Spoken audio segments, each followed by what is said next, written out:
While America builds tariff walls, one nation just found the secret door around them, and it's making billions. India's exports to the United States jumped 8.1% in 2024, right in the middle of Trump's tariff threats and economic tensions with China. While politicians in Washington debated trade policy, India quietly became one of the fastest-growing suppliers to American consumers. If you've ever wondered who really wins in a trade war, this story will shock you. Because what's happening right now isn't just about economics, it's about power, strategy, and a complete reshaping of the global order. And it's happening whether we notice it or not. Let's start with the tariff trap that backfired spectacularly. But before we dive in, if you're new here, hit the subscribe button and leave a comment. I subscribe. And I'll personally welcome you into the family. With that said, let's get started. Meet Sarah Chin. She's a factory manager in Ohio who, back in 2018, actually supported Trump's tariffs. She thought they'd protect her job, bring manufacturing back, make America competitive again. Instead, the raw materials her factory needed, steel, aluminum, electronic components, jumped 23% in price. Her company couldn't compete. They laid off 40% of the workforce by 2022. Sarah's story isn't unique. It's the hidden cost nobody talks about.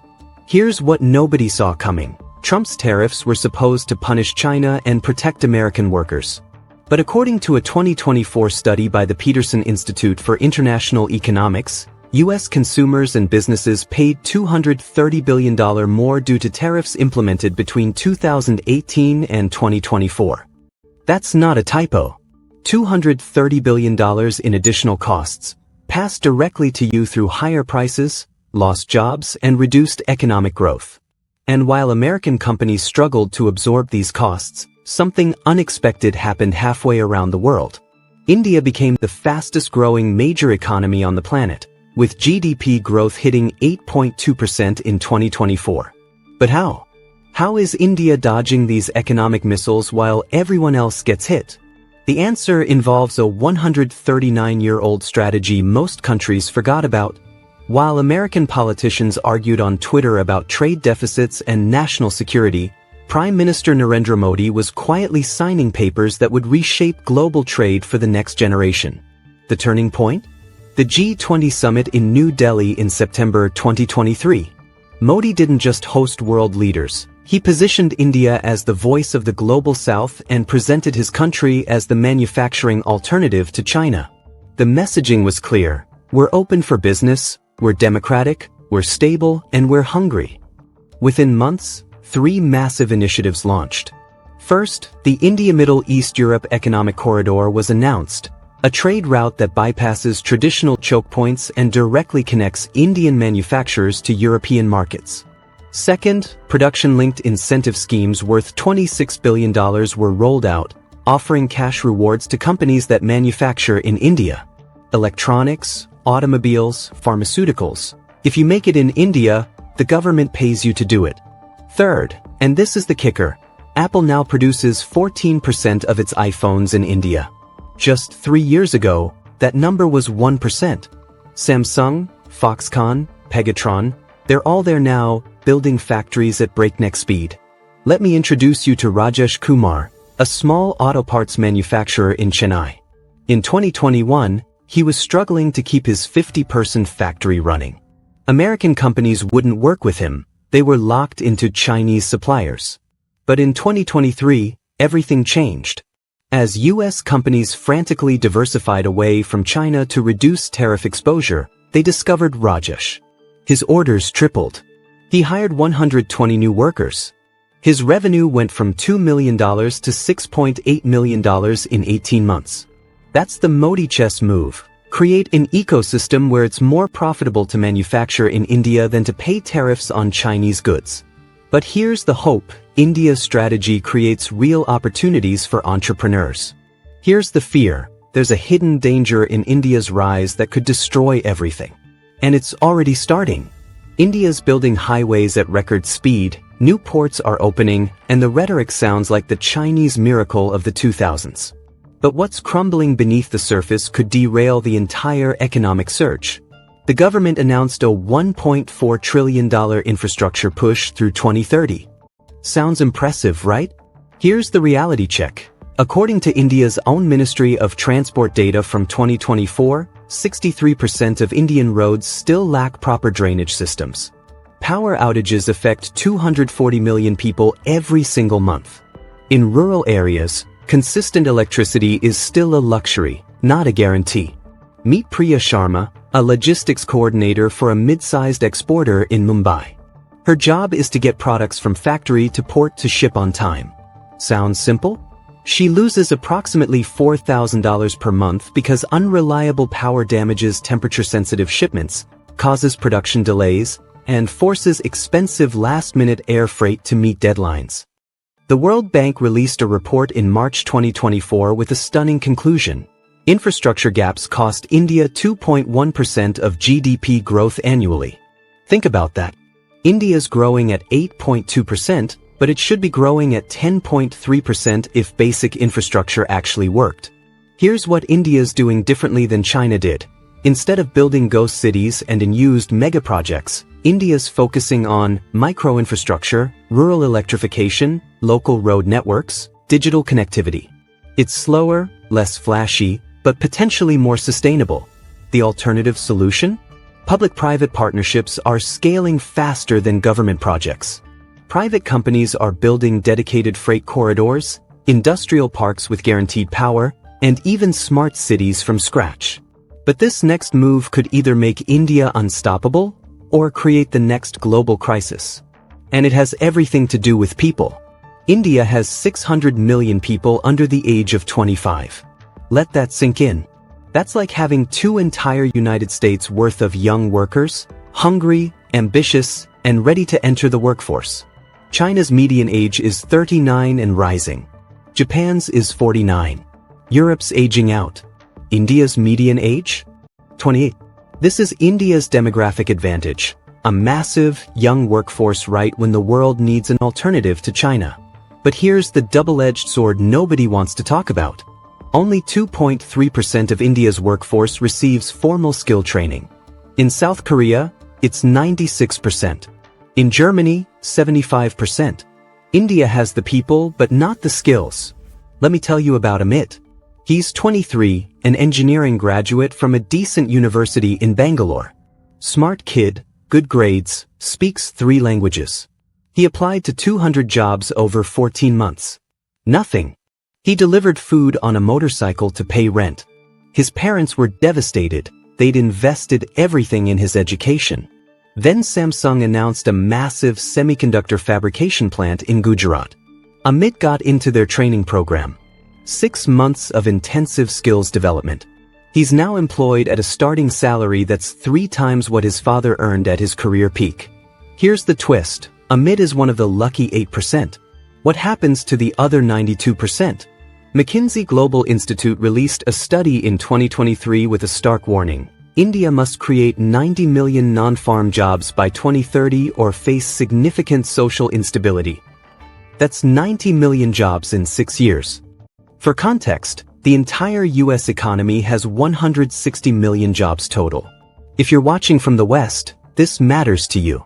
Because what happens next will determine if your products get cheaper or more expensive, if supply chains stabilize or collapse, if inflation stays tame or explodes again. The demographic bomb is ticking. It could fuel India's rise, or blow everything apart. But there's one factor more powerful than demographics, tariffs, or infrastructure. And it's happening right now in the shadows of global finance. While you slept last night, India just made a move that could dethrone the US dollar, and almost nobody's talking about it. Here's what's happening.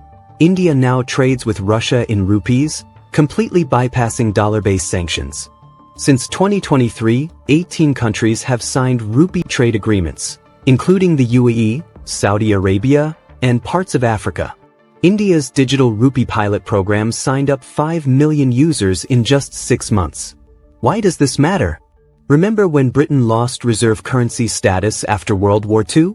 The pound was the global currency for a century. Then it wasn't. Britain's economy shrank 25% over the next decade. Their global influence evaporated. The transition was brutal. The US dollar has been the world's reserve currency since 1944. It gives America enormous power. We can print money to finance debt because the world needs dollars for trade. But here's the problem. According to an IMF report from October 2024, the dollar's share of global reserves dropped to 58.4%, the lowest level since 1995. India's rupee strategy is part of a larger de-dollarization movement. China, Russia, Brazil, India, they're all building alternative payment systems. Let me show you the personal impact. David Martinez runs a small oil import business in Texas. For 20 years, everything was priced in dollars. Simple. Predictable. Then India started buying massive amounts of Iranian oil, paid in rupees. That reduced global dollar demand for oil purchases. The ripple effect hit David's margins. Currency fluctuations he never had to worry about suddenly mattered. He's now paying 11% more for the same shipments compared to 2 years ago. His profit margin evaporated in 18 months. The fear: if the dollar loses reserve status, American purchasing power collapses. The relief: it's not happening overnight. This is a decades-long shift. The surprise: it's moving faster than any expert predicted in 2020. And the final piece of this puzzle is something even India didn't plan for. It's uncomfortable. It's complicated. And it reveals who's really winning this game. Here's the secret nobody wants to say out loud. India isn't beating US tariffs, China is beating them through India. Let me explain the uncomfortable truth. Chinese components enter India with minimal tariffs under regional trade agreements. They're assembled in Indian factories, slapped with "Made in India" labels, then exported to the United States, often tariff-free or under different trade classifications that avoid the China-specific penalties. The numbers are stunning. Indian imports from China are up 56% since 2020. Right in the middle of the trade war with China, India became China's backdoor into Western markets. Let me introduce you to Lakshmi Industries, a mid-sized electronics manufacturer that makes components for consumer devices. On paper, they're 100% Indian. Dig deeper? 73% of their components come from Shenzhen, China. Final assembly happens in Noida, India. The finished products shipped to Best Buy, Target, and Amazon warehouses labeled "Made in India." Is it legal? The components are technically transformed during assembly, meeting the legal definition of Indian origin. Is it ethical? That's above my pay grade, says owner Vikram Gupta. I'm running a business, not a geopolitical strategy session. My workers need to eat. The Center for Strategic and International Studies released a report in January 2025 that estimated 40% of India's export surge to Western markets is actually rerouted Chinese goods.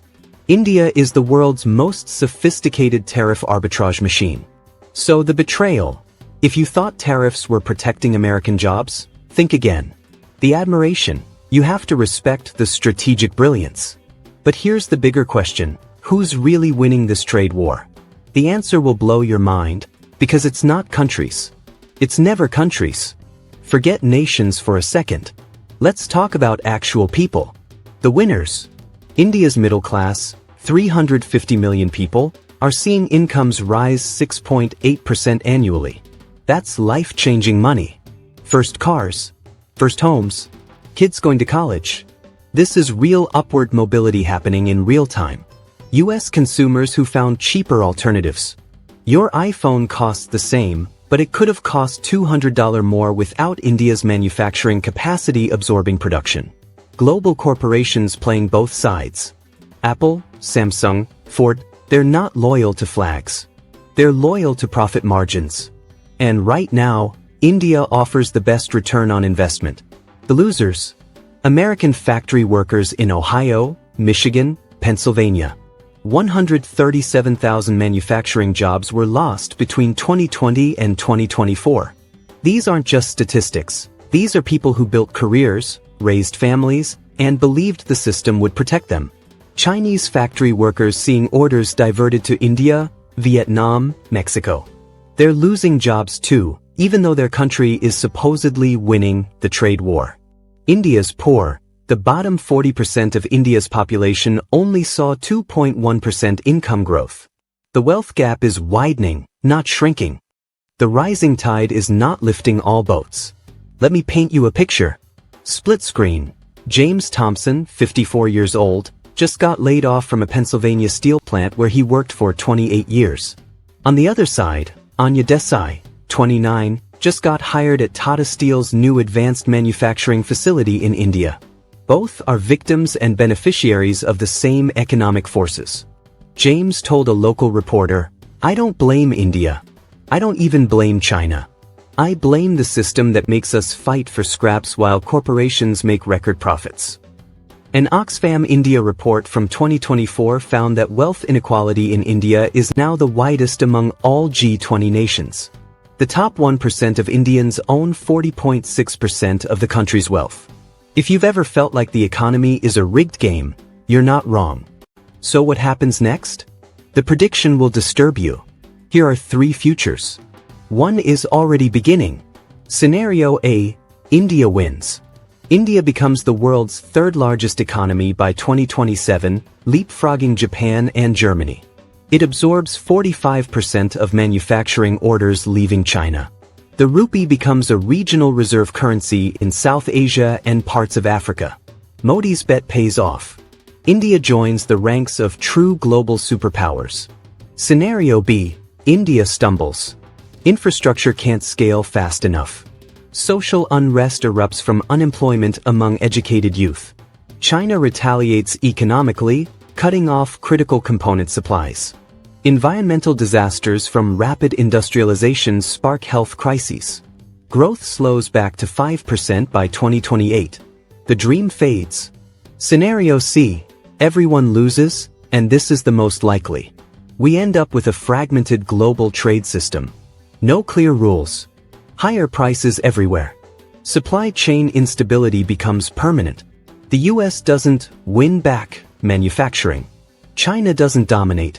India doesn't become the new workshop of the world. Instead, we get a messy, expensive, unstable new normal where everyone's worse off than they were in 2015. Dr. Raghuram Rajan, former governor of the Reserve Bank of India, said in a 2024 interview, "We're not in a trade war, we're in a trade dissolution. The old order is dying, but nothing coherent is replacing it." That should terrify anyone who understands how fragile global systems actually are. The uncertainty is real. The fear is justified. But within chaos, there's always opportunity, if you know where to look. And here's what it means for your wallet. Let's get practical.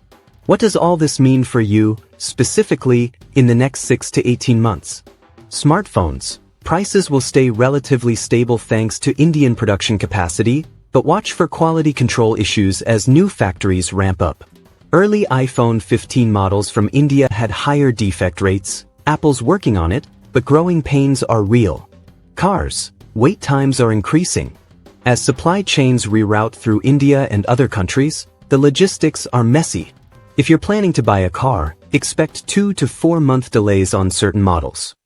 Everyday goods, electronics, textiles, home goods, expect an 8 to 12% price creep over the next year. It won't be a sudden shock, but you'll notice your dollar doesn't stretch as far.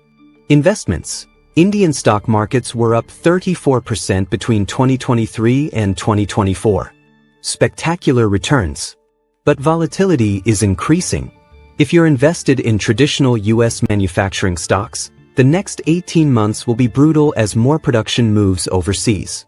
Here's the warning. Don't bet on nationalism. Don't bet on tariffs bringing back the old days. The world moved on. Here's the opportunity.